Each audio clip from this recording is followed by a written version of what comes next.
Hey guys, what's up? I'm Lindsay, and you're watching or listening to Lindsay's Random Things to Talk About. Okay, so I am going to talk about 5 top 10 sad different reactions and moments. Okay, so the first one is if you're watching TV and you're an animal lover to death do us part, you're an animal lover. And one of my sad moments, and I can guarantee you other people too, that SPCA commercial where they advertise these animals have been abused with no food or no water, and they show the animals with those big like doe eyes, and like they show the environment. I'm sorry, I love animals. I just start crying and bawling, and I'm just like, okay, I got this, just a commercial, but I'm an animal lover. So like every time it comes on, I try to stick through it, but I can't, end up like changing the channel or turning it off. Or turning it off and going to like hug my cat or dog. Because I'm a rescue. I rescue all animals. I have 3 dogs and 5 cats that I've rescued with my family. I'm a big supporter of the SPCA. But then again, I can't see an animal in that condition. It makes me so sad and so mad that some people can do that, and that's just horrible. Nobody should mistreat an animal or abuse, because animals, they're so sweet and down to earth, and they don't have a voice. They don't have a voice like us that says, "Hey, stop this." They don't. Their brain is wired to unconditional love, and a lot of people don't think that way, and a lot of people don't care, which is really sad. So that's one of the top 5 sad moments I have. The other one is, if you guys love Netflix and love TV shows on Netflix, which, come on, everybody watches Netflix nowadays. Another top 5 sad different moments is when your favorite TV show on Netflix is taken off air and you've only seen like a couple of seasons and you're about to watch the next season to catch up, and it's like really good, and the guy and the girl's about to hook up, but they've been playing like head games for like the whole 2 seasons. And then you don't find out if she's pregnant or not, and it just gets like really intense, and then you turn it on and you're like, no, why? And then you're like really sad, but not as sad as like crying, as like SPCA sad, as in you're kind of frustrated with that. And then you try to find it, you can't find it. The third moment is when your ex-boyfriend texts you and he dumped your ass and you're pissed at him and he hurts you. Now there's different types of getting mad at your boyfriend.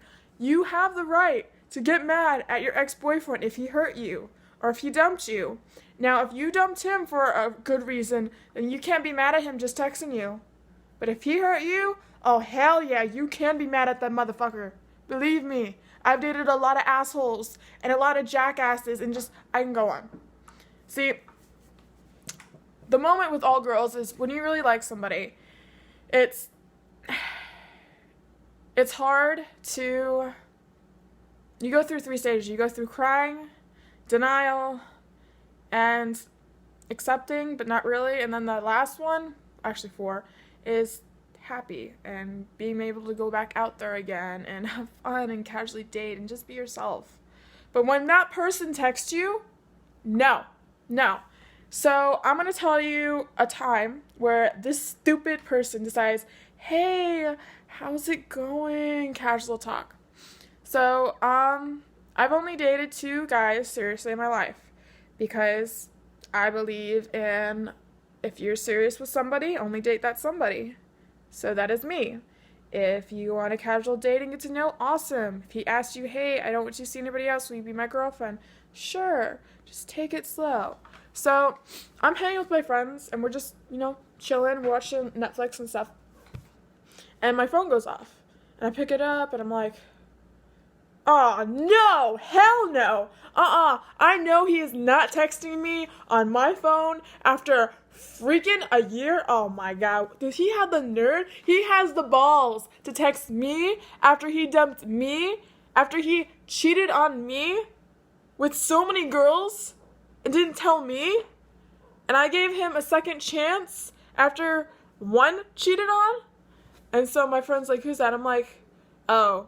And I can't use his name or anybody's name because I don't want people to get like really mad at me, especially them. So we're just going to call him Question Guy.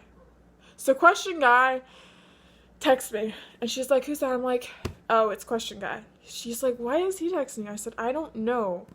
So I reply back, what do you freaking want? The little dots in the phone is, loading. He's like, oh, I just want to talk. I'm like, about what? I haven't talked to you in a year, and you dumped me, and I really don't want anything to do with you. I'm sorry. Send. Reply. Oh, well, I mean, I was stupid, and, I want to see if we can get back together. I'm like, I ain't doing a booty call. That is not happening. And I'm not that type of girl that goes to one night stands or a booty call if a guy says no. I am going to say this. I am 23 years old, and I can say this.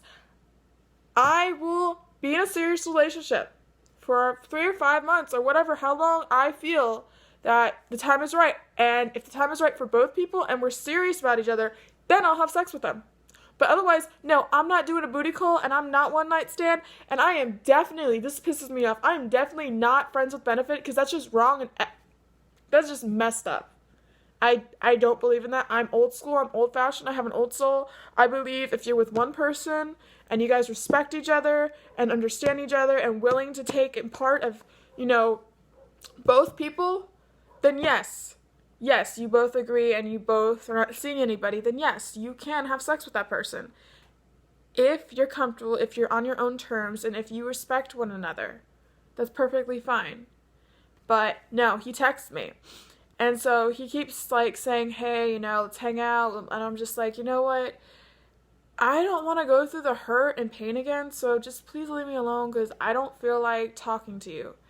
And honestly, I'm better off without you because you really hurt me. You really hurt my self-esteem. I couldn't look at myself in the mirror with this guy and look at myself and say, I am beautiful, I am smart, and I am worth something. He took that away from me for 2 years. 2 years. And then I got it back. And I was me again. And I can look at myself in the mirror and say, I am beautiful, I am smart, and I am worth something. I am amazing. Now, that was 2013 when that guy did that to me. And now it's 2017, so it's been a while. So that's number 3. Number 4 is when your favorite singer dies. And you're driving, and you're like, da-da-da-da-da, and you're just driving. And they announce on the radio, so-and-so just died. And you're like, what? What? No! He cannot be dead. So, you get, really, really sad. And depending if he was a role model singer or he, his songs helped you through things in life, then you start, freaking crying. You're like, no, he can't be dead. Oh, my God, that's hard. When you don't even know that person. You don't even know that singer. You don't even know him. He could be in freaking, Alaska. And you're, in Texas. You're not even part. But like I said, if the music had a really good impact on your life and help you go through things and it just inspired you, yes, you can cry. But if he's just hot and really cute and you're crying over that, that's just stupid. That's stupid. No. No. And then the 5th sad moment is you're driving and you see a dead cat or dog on the side of the road. And you're not planning on seeing that, but if you're an animal lover, you start freaking crying. And if you're me, if I see that, I start my eyes start getting really teary and they just start bawling. I'm just like, okay. And I'm like, Lindy, think about it. You got this. It's okay. You're driving. And you just start crying more. And you're just like, oh my God, that's a dead animal. I don't want to do. Oh my God, that could be mine. And you just start crying. So for me, when I see that, I try to control it because I'm driving and I don't want to hit somebody. So I literally, you might think this is stupid, but I literally pull off on the side of the road, calm myself down, stop crying, think about my animals and they're okay. And then I pull off and go home. That's how much I'm an animal lover. And I know if you're watching this or you're hearing this, you're probably thinking that's really, really weird. But if you have a passion for animals and love them just as much as I do, any animal lover will do that. Just I don't think cry as much as I will. I don't know. So those are the 5 different sad moments. Yeah.